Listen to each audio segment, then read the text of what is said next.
Hey everyone, welcome to the KE Report and another daily editorial company update from Graphene Manufacturing Group, traded on the TSX Venture Exchange under the symbol GMG and on the OTCQX under the symbol GMGMF.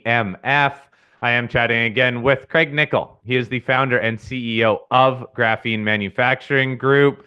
Now, thank you everyone for continuing to send in all your questions. We're going to be talking about, again, the three main divisions of the company. That is the battery development division, developing the graphene aluminum ion battery, also the thermal XR division, and G Lubricants. I've gotten a couple questions on those, as well as general questions on the company's graphene production. So a lot for us to get through here, Craig.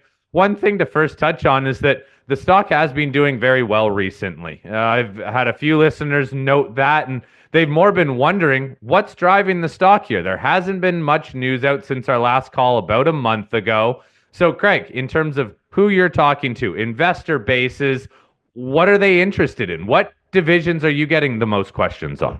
Hey, great to be back on. Thanks, Corey. Yeah, the stock has rallied, which is great to see. Whilst I can't be precise on exactly why it could be rallying, but the volumes are definitely up as well. I think there's been a wider appreciation of what our company can do. And, we've been working on the American institutional investor base, and we've done a lot of work in that space. I think we've seen more than 250 institutional investors over the last 2 months. And I think people have just come to understand who we are and what we can do better. Yeah, so that's how I think we can, put down the last 2 months worth of share price rallying. The interest's been right across the board in our divisions. People quite interested in the battery and the progress there, but realise that it's probably 2 years out from being a revenue item at least. And then, the thermal XR waiting for the EPA approval is very exciting for, I think, a lot of people, because they can see that, we did, lose market value when we announced our EPA approval needed to be resubmitted a year ago.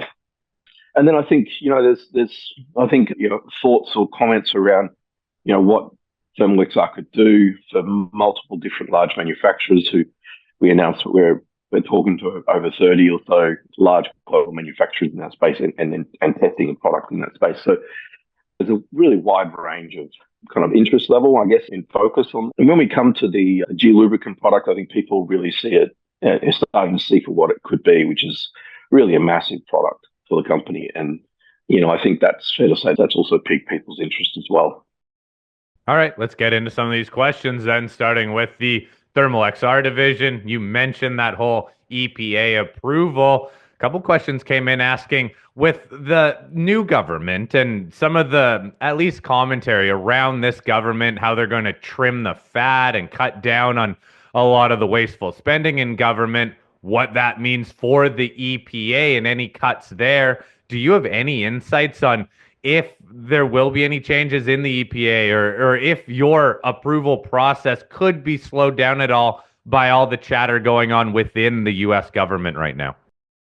Yeah, I don't have an exact finger on the pulse of exactly where, those changes that the new administration have made that could impact on our application approval for the EPA for thermal XR coated into a distributor in America. But I think that overwhelmingly the new direction for the EPA, our products, if you include G Lubricant eventually, and Super G, our battery additive, I think has got some real alignment there. You can see the focus of the EPA, which was recently announced, is generally aligned with what our products are trying to do. So, I think in totality, I think there is probably a higher likelihood of getting a faster approval. But, I think from a kind of person to person, is this person being made redundant? Is this person working on it further, who are actually managing our approvals? I couldn't really say. I think generally the engagement levels has gone really well compared to a year ago. We heard very little when we submitted it a year ago, and this time we've had an enormous amount of engagement, and we genuinely see that as quite good. because the engagement means for us that they are actually thinking about it and working out how to get this approved. There are two other products that have been approved similar to graphene coatings, but not the same. And we feel like that's good evidence to say that the EPA has really got their head around it. They've said to us that they've got a very clear understanding of what graphene environmental and health effects are, and therefore they can be very clear about how they want to approve those or manage those, so regulate those. So that all goes round, for us, as why they've had been far more engaged. And I think what we can only do is just keep talking to them and finding out, as and when we get clarity, we'll then update the market, of course, straight away. But we've got demand building, I think the best way to describe it, in America across all the sectors, including data centers and across various different sectors. So all throughout the various different uses of air conditioning and refrigeration. So, whilst it is not good that it's hit the sales, definitely, I do think that we're still able to market it and still able to talk to people about it. And Nicol got our partner is still talking to people about it and have still marketing it. So, in total, we'll hit the ground running even faster when we get the approval up and running. And we still think that's going to be this year. We just don't know when this year. Hey, it's a question I get after every one of our interviews, so we'll be talking about every time we chat there, Craig. There were some questions involving the whole heat sink data that the company released in December. And now I'm going to tie in a few of these questions together because they're all related. But first and foremost, what would it take to solidify TXR into a heat sink of its own? And tied in with, can't TXR be a standalone material for a graphene heat sink? Can you just again explain what the whole heat sink data is all about and explain these questions for my listener, please?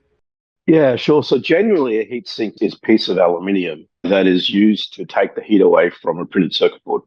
The printed circuit board has got to operate at a certain temperature, otherwise the soldering and the chips don't operate effectively. The soldering can actually start to loosen and become liquid, and then your circuit board then doesn't do as much as what it should do.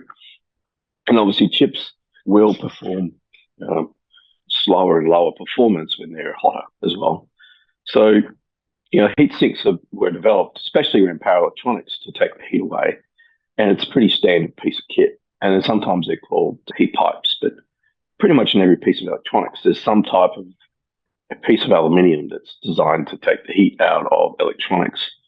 And basically what our product can do is double that heat transfer just by coating the heatsink. And it's a complete game changer. It blows people's minds apart when we talk about it and how it can do that. Now, you've got two choices. One is you can increase the heat through your product, which, in some cases, some of these guys, they're really limited by heat in their electronics. And so, that's a huge benefit. In other cases, they just want to reduce the size of the heatsink because it was so big, and we can go down to about 40% of its size. So whilst, we could code onto almost anything, and you have to be pretty smart about how it's used so the heat goes the right way. And that's what we're working with these OEMs about. You've basically got a chance to coat an existing heat sink to take the heat out much faster and therefore create, effectively a new type of product for customers, for ours. And these things are in everything that you care to name. And power electronics is one of the limiting factors in design. And, we all want our stuff to go faster, and we all want it to be smaller. So, when this type of opportunity comes across, you can imagine the type of companies that, we're working with under NDA with. It can be, it's massive scale opportunity, and we've got to work with them to understand how it transfers heat, because sometimes it's not immediately obvious on how it doesn't work. So we need to go through that with them and build that awareness because it's such a game-changing material. What's the role of aluminum in this too? Because there was a news release that says TXR conducts 8 times more than aluminum, but from my understanding, aluminum somehow plays a role in TXR. Can you explain this, please? Yeah, so aluminum is just a material that's used for heat sinks generally. It's just cheap and it's pretty good at transferring heat. It's about the second or third most conductive heat transfer material there is. Graphene's about 10 times more transfer heat than aluminum. So what we do is what the coating does is it applies to the aluminum. And that's how it works. So graphene by itself, or the coating that we've developed needs to go on something. And, for a pretty low cost, the ability to transfer the heat faster on that piece of aluminium is really quite a big opportunity for these electronics companies. So I hope I answered that. But by itself, the coating really can't stand, by itself. It needs to be applied to something. It is a coating. You could try to put the graphene into stainless steel or aluminium or copper in the smelting process, which would be an enormous amount. I mean, you'd be talking hundreds of millions of dollars worth of R&D. We have looked at that years ago, and it by far the easiest way is just to coat whatever you've done, and then you end up with that outcome you want on. Yeah, and it's quite a cheap process. It's quite a cheap coating, respectively, of what electronics products are going to be able to do with it in terms of value. It actually potentially reduces aluminium costs of material and work and weight. So the opportunity there is basically coating that onto an existing aluminium heatsink. You can have copper, you can have other materials out there, titanium. We've seen various different ones like that coming through, but that's the opportunity. And, the coating really takes their existing equipment to the next level. It's just how do they want to use that? That's what they've got to work out. So, Craig, what comes next for the TXR division in terms of news? What can we pay attention to outside, of course, the EPA approvals that everyone's waiting for? Yeah, so we're working through quite a number of large electronics companies who we've sprayed their heat sinks already, and we're waiting for their testing results. Some of them have tested it a number of times already, and then I think that the next stage is you go through a manufacturing review. We've already got some of our intended customers in that space where they're actually testing the product in a factory type environment, and then once that happens, then the next stage is to obviously commit to a sales contract for supply, and then that's what we would likely announce. I don't think we'll be announcing before that because we just want to make sure that we have it all there and we have got a real clear supply deal, and so that's our intended path there. So we really, the more companies, you can imagine these companies are not sending us one or two things, they're sending us 20 things to code. We code it, send it back, they test it, they send it back again, we test it, we code it, send it back again. So there's a lot to work on, a lot of broad applications to work on, and that's kind of where we're at with that right now. All right, let's move on to the battery division then. Quite simply, let's just start off with the battery pilot plant. Can you provide us a status update on this? Yeah, I'd love to today, but I think, it won't be too long till we actually do update the market on that. That's the next phase. And, I think we're working through that and we should be able to update the market pretty shortly. So, Craig, what about competition within the battery division? I've had a few listeners email me with different articles, different news stories on competitors, quite frankly, that claim to have developed certain types of graphene batteries, graphene lithium batteries, other sort of graphene batteries. What is the competitive landscape out there for graphene batteries? We all know the battery division is very competitive, but what about this graphene battery component? Yeah, so we've obviously launched our Super G, which is a graphene additive to batteries, lithium batteries mainly. And that's being tested by a number of large battery companies. And, we expect to see some good results and we should be able to publish them shortly on those. Now, that is a product we've launched specifically just to be an additive around 1-2% into, the battery to help improve it. Broadly, I think graphene can pretty much be applied into every part of the battery, even the electrolyte. So the chance for it to be used in lithium batteries is quite high. It's just you've got to have a really good control of quality, for that particular application. So, when we talk about our graphene aluminium-ion battery, we're talking about two things. One is the use of our graphene in a pretty much almost all solid electrode. And we know we're pretty much one of the only companies that does that, if not the only company that does that. We've got shocked, surprised outcomes from when we talk to these big companies and we say, basically our electrode is 100% graphene. They almost, don't believe us. So we have to show them how we do it. So that's one thing. And that can be different types of composites of different types of materials, but generally, that's one of our strong levers, and it becomes quite a high-performing electrode or cathode for us. And the second thing is working with the aluminium ion atom, or the aluminium atom. And that is a broad spectrum of different types of uses. Like, the aluminium ion is obviously well understood. There's lots of different ways of putting the ion into the electrolyte to use it. And we're exploring, the optimization of that, as we have said already in our press release or press update. So those are the two things we're working through. And we genuinely find, if somebody has said something about a graphene battery, it's using it in some type of composite, mixing it in with graphite. They are working on aluminium ion. They're genuinely working on something that we know, but not necessarily with graphene. Or then they are working with an aluminium atom, but in a different way that's, not, we don't think, or we see ours as, got more opportunities. So it's both the two things separately and also together. We work with them.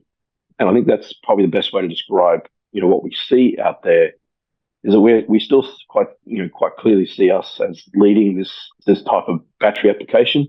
We still feel quite strongly that it has got, an opportunity to heavily disrupt this lithium-ion battery value chain in the battery market.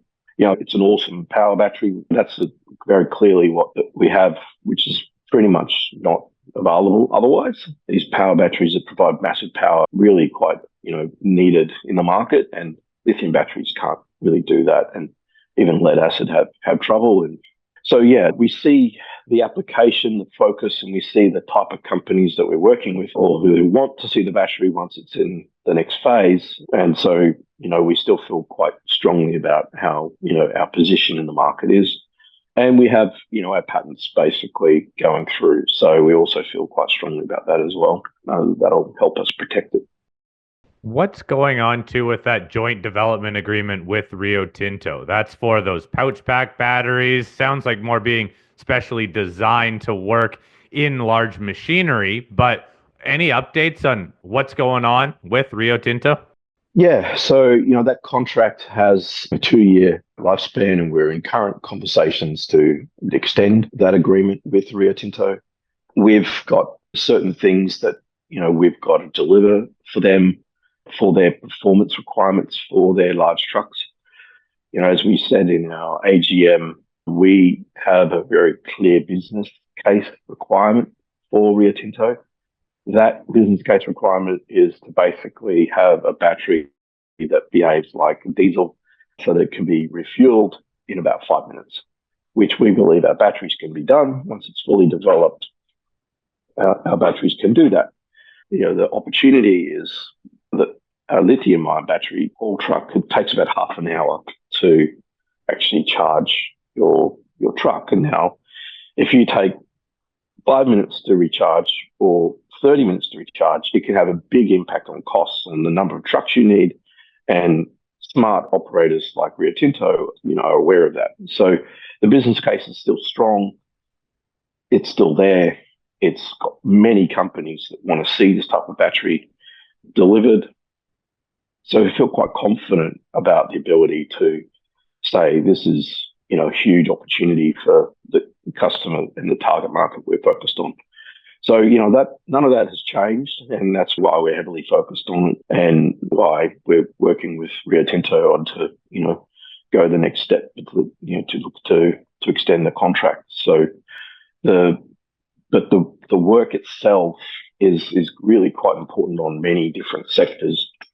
trains, planes, automobiles, trucks are all, especially in business environment, all needing this type of outcome. Okay. Greg, thanks for addressing those battery questions. Everyone, please keep sending those in. Let's go to the graphene production by the company, kind of the fundamental value here of using the graphene you produce in these different products. I had somebody asking what constitutes high quality graphene. The graphene that you produce, you have said it is very high quality, but any insights on what that actually means compared to other graphene produced by competitors?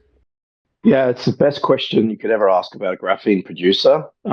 We've put quality as our master goal and our master focus all throughout our 8-year life.